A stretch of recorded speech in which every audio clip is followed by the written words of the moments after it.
आप सबको मेरा नमस्कार। आज संडे के दिन आपको बुलाना पड़ा। कल प्रधानमंत्री ने करीब 29 मिनट राष्ट्र को संबोधित किया और उस 29 मिनट में उन्होंने 58 बार 58 टाइम्स कांग्रेस का नाम लिया। मतलब हर 30वें सेकंड पर प्रधानमंत्री कांग्रेस कांग्रेस कांग्रेस कांग्रेस कांग्रेस कांग्रेस के नाम की माला जप रहे थे।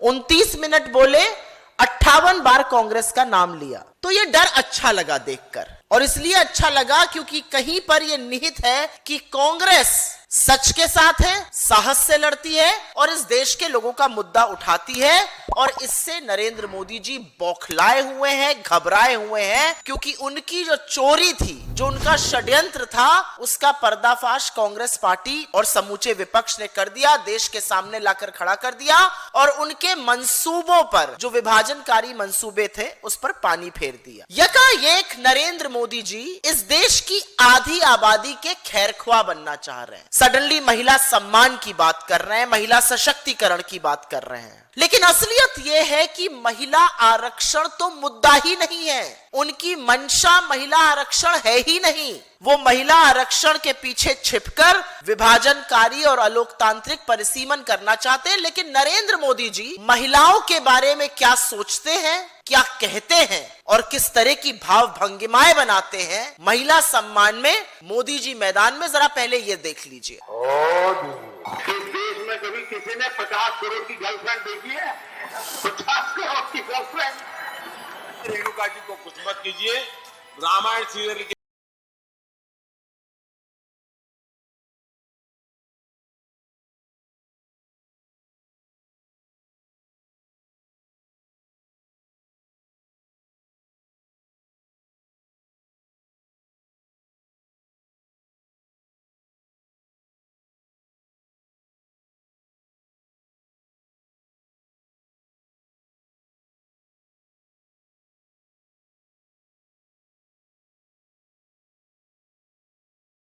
नहीं है नरेंद्र मोदी के खुद के विचार, और इस पर अभी मैं चर्चा करूंगी। लेकिन क्योंकि महिला आरक्षण को ढाल बनाकर घड़ियाली आंसू बहाने की नाकाम कोशिश नरेंद्र मोदी जी कर रहे हैं, एक तस्वीर देखिए आप और इस तस्वीर की कहानी समझिए। नरेंद्र मोदी जी एक भर के डोलची में, आम का मौसम है, बढ़िया रसीले आम लेकर खड़े हुए हैं। 543 आम हैं मोदी जी के पास। एक महिला आती है उनके पास और कहती है, मोदी जी कुछ आम दे दीजिए। मोदी जी क्या कह रहे हैं, मैं तो आपको आम देना चाहता था, लेकिन जब नई डोलची आएगी तब आपको आम मिलेगा। इस डोलची में से आपको आम नहीं मिलेगा क्योंकि ऑपोजिशन ने मना कर दिया है। पूरी भरी डोलची है 543 की, उससे आम महिलाओं को नहीं देंगे। जब नई डोलची आएगी, जब 9 मन तेल होगा, तब आपको आम मिलेगा। ये असलियत है नरेंद्र मोदी जी की झुंझुना पकड़ाने की कोशिश है महिलाओं की। ये सवाल हमारे नेताओं ने किया, नेता प्रतिपक्ष ने किया, हमारे अध्यक्ष ने किया। कल इसी मंच से प्रियंका जी ने यह सवाल उठाया और बार बार ये कहा कि मोदी जी आप 543 सीट पर महिलाओं को आरक्षण क्यों नहीं दे देते हैं? क्या आपको यह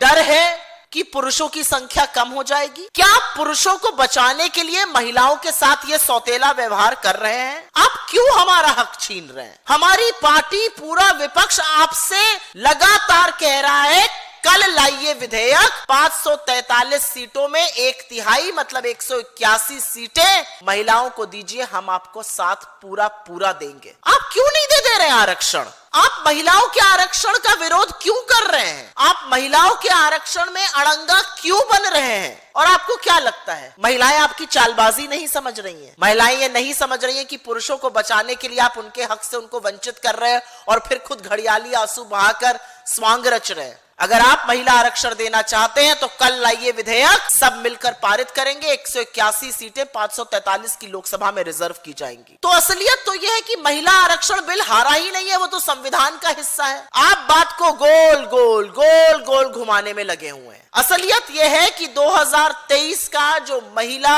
आरक्षण, जो नारी वंदन अभिनंदन जो बिल था, वो संविधान का हिस्सा है। 21 सितंबर 2023 को सर्वसम्मति से देश के सदन ने उसको पारित किया है।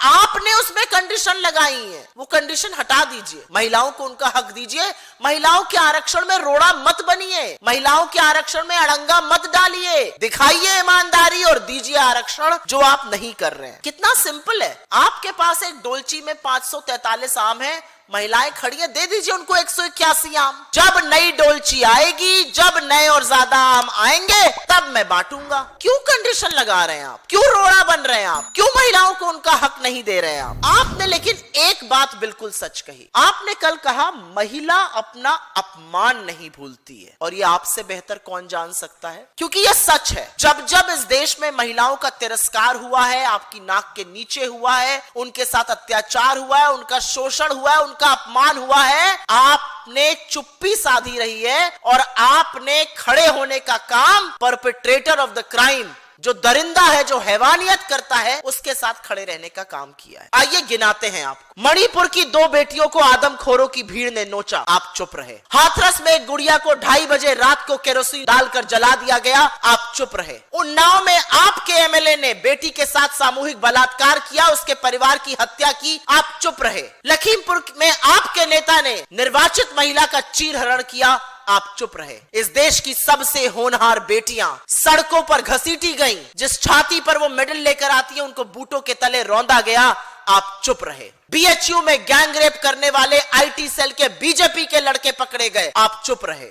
बिल्किस के दोषी जो सजा याफ्ता थे, आपकी परमिशन से जेल से निकले, आपके नेताओं ने उनको तिलक लगाया, माला पहनाई, लड्डू खिलाया, आप चुप रहे। अंकिता भंडारी के साथ जो हैवानियत हुई, पूरा का पूरा उत्तराखंड सड़कों पर उतर आया न्याय की मांग करते हुए। दोषी और आरोपी बीजेपी का नेता और उसका बेटा था, आप चुप रहे। आप किस मुंह से महिला सम्मान की बात करते हैं? आपकी सरकार में एप्स्टीन का गैंग चल रहा है, एप्स्टीन गिरोह के लोग भरे पड़े हैं। उस दरिंदे से संबंध रखने वाले लोग, हरदीप पुरी जैसे लोगों को आप मंत्री पद से हटा नहीं पा रहे हैं। और असलियत तो यह है कि जो डेटा अवेलेबल है, जो चीजें अवेलेबल है पब्लिक स्पेस में, आप खुद उस दरिंदे से सलाह और मशवरा कर रहे थे। उसकी सलाह पर आप अमेरिका गए, उसकी सलाह पर आप इजराइल गए, वहां नाचे गाए, भगवान जाने क्या किया।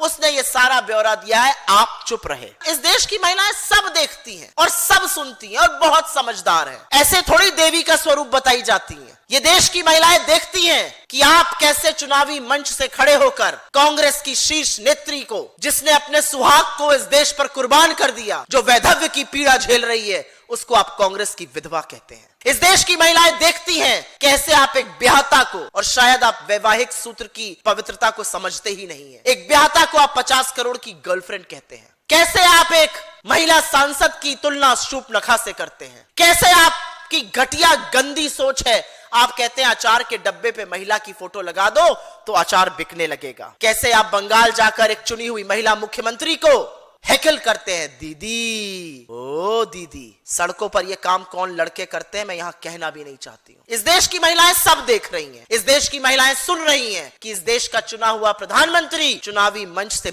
मुजरे शब्द का प्रयोग करता है। वो चुनावी मंच से मंगलसूत्र और बेटियों को छीन लेने की बातें करता है। बेटियां छिन जाएंगी, इसका क्या मतलब है? ये कितनी कुत्सित और गंदी सोच है, वो सब समझती हैं। तो जब आपने कहा ना मैं महिलाओं का क्षमा प्रार्थी हूं, आप वाकई महिलाओं के क्षमा प्रार्थी हैं। माफी मांगिए आप इस देश की महिलाओं से, इतनी महिला विरोधी सोच के लिए, इतनी महिला विरोधी बातों के लिए, अपनी चुप्पी के लिए, अपने उस संरक्षण के लिए जो आपने हर बार हैवान को दिया। जब आप प्रज्वल रेवन्ना के पीठ ठोक कर कहते हैं इनको दिया हुआ हर वोट मुझे आएगा, तो आप मौन स्वीकृति उसके सामूहिक बलात्कार को, उसके मास रेप को देते हैं। माफी मांगिए आप इस देश की महिलाओं से, जरूरत है आपको माफी मांगने की। आप सच में इस देश की महिलाओं के क्षमा प्रार्थी हैं। मैं कुछ आंकड़ों के साथ आपकी असलियत बयां करती हूं। ये आंकड़े मेरे पास हैं, ये सरकारी आंकड़े हैं, ये अकाट्य तथ्य है, और आपकी असलियत में महिला सम्मान और महिला आरक्षण पर यहीं पर खोलती हूं। आपकी आंखों के नीचे 2,13,000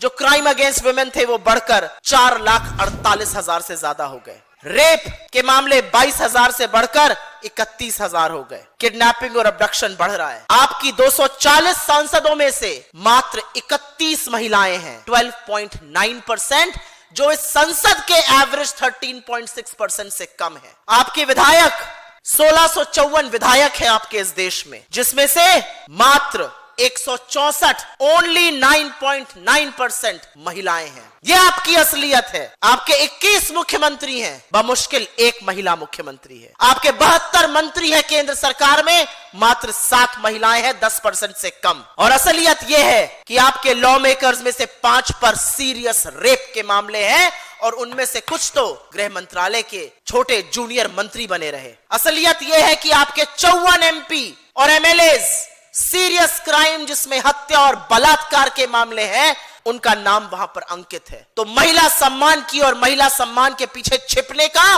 कुत्सित शकुनी चाल आप कतई मत चलिए।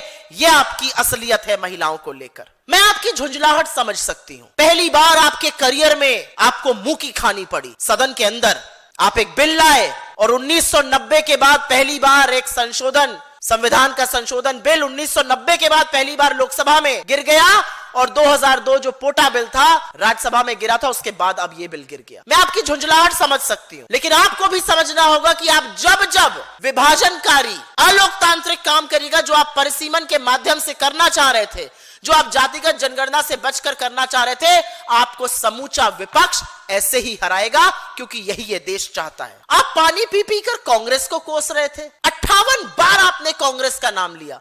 मुझे तो लग रहा था कि अगर मोदी जी के पास कांग्रेस पर बोलने को ना हो तो बेचारे बोलेंगे क्या। सदन में तो कांग्रेस के नाम की माला जपते हैं, चुनावी मंच पर तो सिर्फ कांग्रेस ही को याद करते हैं, और राष्ट्र के नाम संदेश देने जब आप आए तो उसमें भी आप कांग्रेस को ही गरिया रहे। मतलब कांग्रेस को जब आप पानी पी पी कर बोल रहे थे तो शायद आप ये भूल गए कि पंचायती राज में जिन निर्वाचित महिलाओं का आप जिक्र कर रहे हैं वो कांग्रेस पार्टी की देन है, राजीव गांधी जी की देन है। 73वां और 74वां अमेंडमेंट हम लाए, जिससे ग्राम पंचायत, ब्लॉक पंचायतों में, जिला पंचायतों में महिलाओं के लिए 33% आरक्षण हुआ। 15 लाख निर्वाचित महिलाएं, जिनकी संख्या मुझे खुशी है ये कहते हुए आज 40% है। ये कांग्रेस पार्टी की उपलब्धि है।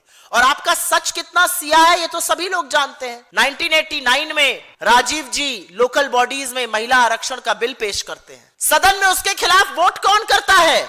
नरेंद्र मोदी के पुरखे, बीजेपी के दिग्गज नेता लाल कृष्ण आडवाणी जी, अटल बिहारी वाजपेयी जी, जसवंत सिंह जी, राम जेठमलानी जी। यह आपका सच है। आपने कहा और आपके लोग प्रदर्शन कर रहे हैं, कांग्रेस ने क्यों नहीं कर दिया ये बिल? कांग्रेस ने ये बिल किया। 2010 में हमने ये बिल राज्यसभा में, जहां पर हमारे पास नंबर थे, हमने पारित कराया। हमने ये बिल पारित कराया, लेकिन लोकसभा में हमारी घटक दल की सरकार थी, वहां पारित नहीं हो पाया। ये बिल एबियंस में था। इस बिल को आप तुरंत रिवाइव कर सकते थे। राहुल जी ने आपको चिट्ठी लिखी थी। आपके पास 2014 और 19 में प्रचंड बहुमत था। अगर आप महिला आरक्षण ले आते और 543 में महिलाओं को आरक्षण देते तो आज 2 लोकसभा 19 और 24 में 33% महिलाएं होती। सारे राज्यों के चुनाव उसके बाद हुए, हर विधानसभा में महिलाएं होती, महिलाओं की तूती बोलती। तो इधर उधर की बात मत कीजिए। असलियत यह है कि महिला आरक्षण मुद्दा नहीं था, और क्योंकि आप महिला आरक्षण पर सच सुनना ही चाहते हैं तो आपकी कलई थोड़ी और खोलते हैं। आपने यकाएक 3 बिल लिंक करके प्रस्तुत किए। आप महिला आरक्षण के पीछे छिपकर परिसीमन करना चाहते थे, और असलियत यह है कि जो महिला आरक्षण 21 सितंबर 2023 को सर्वसम्मति से पारित हुआ, उसको अधिसूचित करने का काम, नोटिफाई करने का काम आपने 16 अप्रैल 2026 रात को 9:55 पे किया। 30 महीने तक आपने महिला आरक्षण को नोटिफाई तक नहीं किया।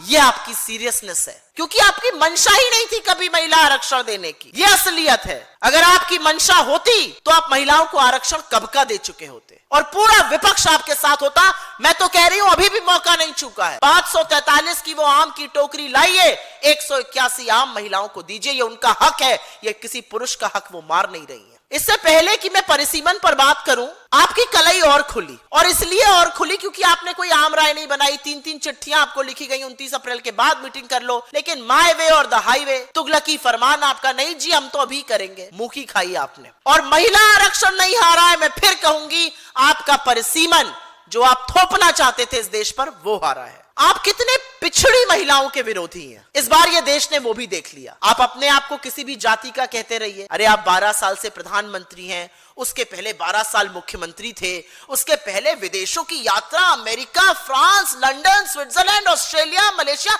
भगवान जाने कहां कहां घूमते थे। अब ये अलग बात है कि उस समय आप कहते थे कि मैं बड़ा गरीब था। ईश्वर देश में सबको ऐसी गुर्बत दे कि अमेरिका में बैठकर मैं अपनी कहानी सुनाऊं कि मैं कितना गरीब था। तो आपने तो सत्ता का खूब सुख भोगा है, खूब सुख भोगा है। चकाचक 15 लाख का सूट पहना है, अपना नाम का कड़ा हुआ, मोबला का पेन, प्राडा के चश्मे। अरे आपने क्या सुख नहीं भोगा। पिछड़ी जाति की महिलाओं से आपको क्या बैर है? यह सच है कि अगर महिला आरक्षण की बात कास्ट सेंसस के बाद होगी तो पिछड़ी महिलाओं को आपको नाक रगड़ के आरक्षण देना पड़ेगा। देख लीजिए ना तेलंगाना और बिहार के कास्ट सर्वे के आंकड़े, 70-75% ओबीसी पॉपुलेशन है। कैसे आप उनको नहीं दीजिएगा? और असलियत यह भी है कि आपने कास्ट सेंसस भी बड़ी मजबूरी में माना, आप मानना थोड़ी चाहते थे। क्या यह सच नहीं है कि सितंबर 2021 में आपकी सरकार ने लिखित एफिडेविट में सुप्रीम कोर्ट को बताया कि कोई कास्ट सेंसस का प्लान नहीं है? क्या यह सच नहीं है कि 2021 में सदन में आपकी मंत्री रक्षा कांसे पाटिल जी ने बोला कोई प्लान नहीं है? क्या यह सच नहीं है कि 2024 के चुनाव के दौरान जब आप धड़ाधड़ टीवी पर इंटरव्यू देकर अपने मन की बात कर रहे थे और इधर से आपसे सवाल ही नहीं पूछे जा रहे थे, आप आम कैसे काटते हैं, खाते हैं, चूस कर या काट कर, टॉनिक वगैरह लेते हैं कि नहीं, जब आपसे ऐसे सवाल पूछे जा रहे थे, उस एक इंटरव्यू में आपने 25 अप्रैल 2024 को कहा जातिगत जनगणना की कांग्रेस की मांग अर्बन नक्सल का सबूत है। और फिर 28 अप्रैल को भला हो राहुल गांधी जी का और कांग्रेस पार्टी का, आपको नाक रगड़ के 28 अप्रैल 2025 ठीक एक साल बाद आपको जातिगत जनगणना की मांग माननी पड़ी और अब जनगणना हो रही है। तो आ जाने दीजिए ना आंकड़े। आप ही के मंत्री कह रहे हैं ये सब डिजिटल है, जल्दी आएगा, तो आने दीजिए ना। मार्च 2027 में आंकड़े आ जाएंगे, तब करिए, दीजिए महिलाओं को आरक्षण, पिछड़े वर्ग की महिलाओं को भी आरक्षण दीजिए। उनको आप आरक्षण नहीं देंगे क्योंकि आपको किसी भी महिला को आरक्षण देने की मंशा नहीं है। आपने एक और झूठ बोला परिसीमन को लेकर। कल आपने बोला हम तो तैयार थे, प्रपोर्शन में सीटें बढ़ती, 50% बढ़ाने वाले थे। ये बात आप टीवी पर कह रहे हैं और अमित शाह रैली में कह रहे हैं। जो कानून आया था उसमें ये बात क्यों नहीं लिखी थी? क्यों नहीं आपने ये बात लिखी? आपसे समझदार लोग इस देश के प्रधानमंत्री बने हैं, उन्होंने माना कि इस बात को मत कुरे दिए। मैं एक आंकड़े के साथ आपको बता देती हूँ, 50% भी बढ़ेगा तो क्या होगा? केरला की 20 सीटें हैं, उत्तर प्रदेश की 80 हैं। अभी केरला और उत्तर प्रदेश में 60 सीटों का अंतर है। 50% जो कानून का हिस्सा नहीं है, आप कह रहे हैं केरला की 30 हो जाएंगी, उत्तर प्रदेश की 120 हो जाएंगी, 60 का अंतर बढ़ के 90 हो जाएगा। इसीलिए प्रोपोर्शनेट रिप्रेजेंटेशन साउथ का 24.3% से घटकर 20% के आसपास आ जाएगा। और इसीलिए नॉर्थ ईस्टर्न स्टेट्स, छोटे राज्य, साउथ के दक्षिण के जो राज्य थे वो आशंकित थे, भयभीत थे और वो नहीं चाहते थे कि इस तरह का सौतेला व्यवहार उनके साथ हो। आपने कहा हमारी बात मान लेते। आपकी कौन सी बात मान लेते? आपने तो गारंटी दी थी ना 15 लाख बैंक अकाउंट में डालने की, सब लोग इंतजार कर रहे हैं। आपकी गारंटी थी ना 2 करोड़ रोजगार हर साल बनेंगे, बेरोजगारों पर आप लाठी चला रहे हैं। आपने गारंटी दी थी ना कि 100 स्मार्ट सिटी बनेंगी, एक नहीं बनी। आपने गारंटी दी थी ना कि रुपया और डॉलर एक पर आ जाएगा, रुपया को 95 पहुंचा दिया, शतक लगवाने वाले हैं। आपने गारंटी दी थी ना कि पेट्रोल 40 पर बिकेगा, शतक लगवा दिया। आप तो किसानों की आय दुगनी करने की गारंटी देकर बैठे हुए 2022 में, अभी तक नहीं हुई, 4 साल बीत गए। किसानों को अपने हाल पर छोड़ने का, जिस तरह से प्रदर्शन में 750 किसानों की मौत हुई, उसके जिम्मेदार आप हैं। तो आपकी किस गारंटी पर भरोसा किया जाए? एक बड़ा विरोधाभास दिख रहा है। आप महिला आरक्षण के पीछे छिपकर अपने लोगों से प्रदर्शन करा रहे हैं, सरकार प्रदर्शन कर रही है, बहुत बढ़िया। तो जब ये सरकार प्रदर्शन कर रही है तो सवाल तो ये भी उठेगा ना, सुनने में आ रहा है आप घर घर जाकर बताइएगा। मैं चाहती हूं कि आप घर घर जाइए, आप जाइए घर घर, क्योंकि इस देश की महिलाएं आपको बताएंगी कि कैसे आपने महंगाई से उनकी कमर तोड़ दी है। इस देश के लोग जो गांव से, जो शहर से गांव जाने को मजबूर हो गए एलपीजी क्राइसिस के चलते, वो बताएंगे आपने उनके साथ क्या किया।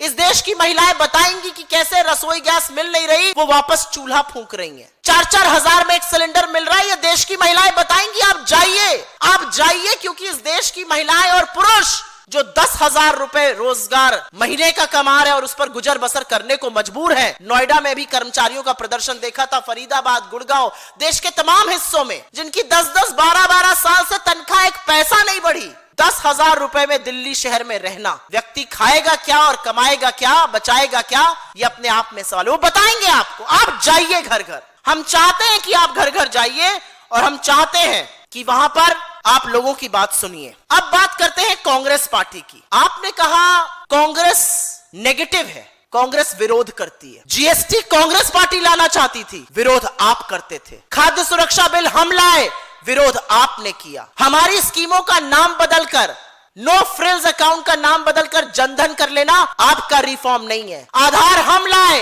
आपने उस पर प्रोपेगेंडा करने की कोशिश करी। आपने ऐसा कौन सा रिफॉर्म किया है पिछले 12 सालों में जिससे इस देश का भला हुआ हो? आपने तुगलकी फरमान लगाकर नोटबंदी कर दी, आपने तुगलकी फरमान लगाकर लॉकडाउन लगा दिया, आपने तुगलकी फरमान लगाकर कहा कोई कमी ही नहीं है, देखिए एलपीजी की लाइन में लोग कैसे खड़े हुए हैं। तो सवाल इस बात का है कि आपने ऐसा क्या किया? और कांग्रेस को जब आप कोसते हैं तो यह बात जरूर पूछी जाएगी कि कांग्रेस ने जो ढांचा तैयार किया, जिस महिला आरक्षण की भी आज आप बात करने की कोशिश कर रहे हैं, वो कांग्रेस की बनाई हुई नींव पर है। आप कांग्रेस पार्टी को कोसते हैं। और एक सवाल जो पूरा देश पूछ रहा है वो ये है कि 30 महीने बाद मोदी जी को महिला आरक्षण की क्या आन पड़ी? क्यों वो महिलाओं के खैरख्वाह दिखना चाहते हैं? क्यों वो चाहते हैं कि महिलाएं सोचे कि वो उनके पक्षधर हैं? क्या इसका कारण जो उनके प्रशंसक रह चुके, जो उनके समर्थक रह चुके लोग जो उन पर लांछन लगा रहे हैं वो तो नहीं है? क्यों मजबूरी है ये साबित करने की कि मैं महिला विरोधी नहीं हूं? ये मैं आपके विवेक पर और जनता के विवेक पर छोड़ देती हूं। लेकिन परिसीमन की जहां तक बात है, मोदी जी पूरी तरह से समझ चुके हैं कि ये देश किसी भी कीमत पर अपना विभाजन नहीं होने देगा। इस देश ने देखा कि कैसे आपने जम्मू कश्मीर में, कैसे आपने असम में परिसीमन किया। काट छाट के किसी तरह से ऐसा परिसीमन करो कि भैया सत्ता में हम ही काबिज रहें। असम में और जम्मू कश्मीर में ऐसी लोकसभा क्षेत्र है, कहीं पर 8 लाख वोटर है, कहीं पर 25 लाख वोटर है, कहीं पर 6 असेंबली है लोकसभा में, कहीं पर 12-15 असेंबली है। यह परिसीमन होता है, इसको जेरीमैंडरिंग कहते हैं। और ये जानबूझकर काट छाट कर इधर से जोड़ो, उधर से तोड़ो, उधर से निकालो, ये कोशिश है आपकी ये करने की। और इसलिए ये देश इस पर कतई तैयार नहीं होगा। मैं मोदी जी की एक और बात पर वापस जाना चाहती हूं। जब वो कांग्रेस को कोसते हैं तो वो कोसते कोसते कहते हैं कांग्रेस घुसपैठियों को निकालने का विरोध करती है। नरेंद्र मोदी जी, 4 से 14 के बीच में 10 साल कांग्रेस पार्टी ने 88,000 से ज्यादा घुसपैठियों को निकाला। आपका रिकॉर्ड 5,000 है। 12 साल से सत्ता में 5,000 लोगों को निकाला है। और एक बात बताइए, यहां पर आपको कितने घुसपैठिए मिले? बिहार में, दिल्ली में, बंगाल में, असम में कितने घुसपैठिए आपको मिले? आपने कहा कांग्रेस पार्टी एसआईआर का विरोध करती है। बिल्कुल करते हैं, डटकर करते हैं, फक्र के साथ करते हैं, क्योंकि यह देश के लोकतंत्र की दिन दहाड़े हत्या का सवाल है। आप मनमाने ढंग से लोगों के नाम काट रहे हैं, जिनकी पुश्तों को इस देश में दफन कर दिया गया, आप उनके नाम काट रहे हैं। आप जो शादीशुदा महिलाएं हैं उनके नाम काट रहे हैं। तो कांग्रेस कैसे नहीं और क्यों नहीं विरोध करेगी?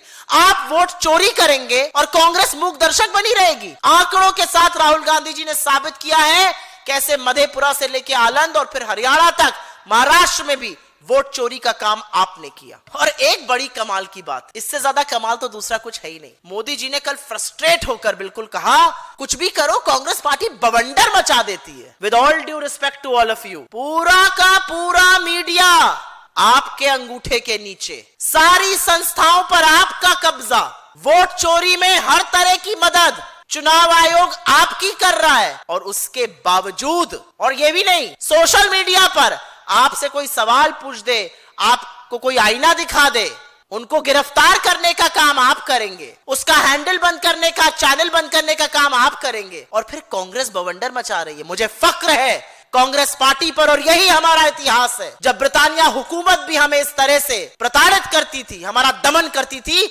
हमने उनको इस देश से खदेड़ कर ही दम लिया। ये दम है कांग्रेस पार्टी का, ये दम है एक एक कांग्रेस कार्यकर्ता का कि आपके गलत को हम बिल्कुल गलत ठहराएंगे। मैं अंत में सिर्फ एक ही बात कहना चाहती हूं, और ये बात कल से बार बार मन में आ रही है। जो सदन में हुआ, जिस तरह से महिला आरक्षण के पीछे छिपकर नरेंद्र मोदी घड़ियाली आंसू बहाने की कोशिश कर रहे हैं। जो 29 मिनट का भाषण हुआ, महिला आरक्षण मुद्दा ही नहीं है, महिला सम्मान से इनका लेना देना ही नहीं है। एक बात साफ है, अब जब मैं मोदी जी को बोलते हुए देखती हूं या सुनती हूं तो मुझे एक बहुत थका हुआ, हारा हुआ बुजुर्ग व्यक्ति दिखता है। एक वो व्यक्ति दिखता है जिसको आइडिया ही नहीं है कि उसके पैरों के तले से जमीन कब की खिसक चुकी है, उसका जनाधार से कोई संबंध ही नहीं है। मुझे एक ऐसा व्यक्ति दिखता है, मुझे एक ऐसा व्यक्ति दिखता है जो ऐसे चाटुकारों से घिरा हुआ है जो उसको सच ही नहीं बता पा रहे हैं, जो बता नहीं पा रहे हैं कि जो आप कर रहे हैं वो देश समझ रहा है। ये तो वही बात है, राजा बोला रात है, रानी बोली रात है, और ये सुबह सुबह की बात है। आज नरेंद्र मोदी उस राजा की तरह हैं जिसको कोई सच बता ही नहीं पा रहा है। That's the reality.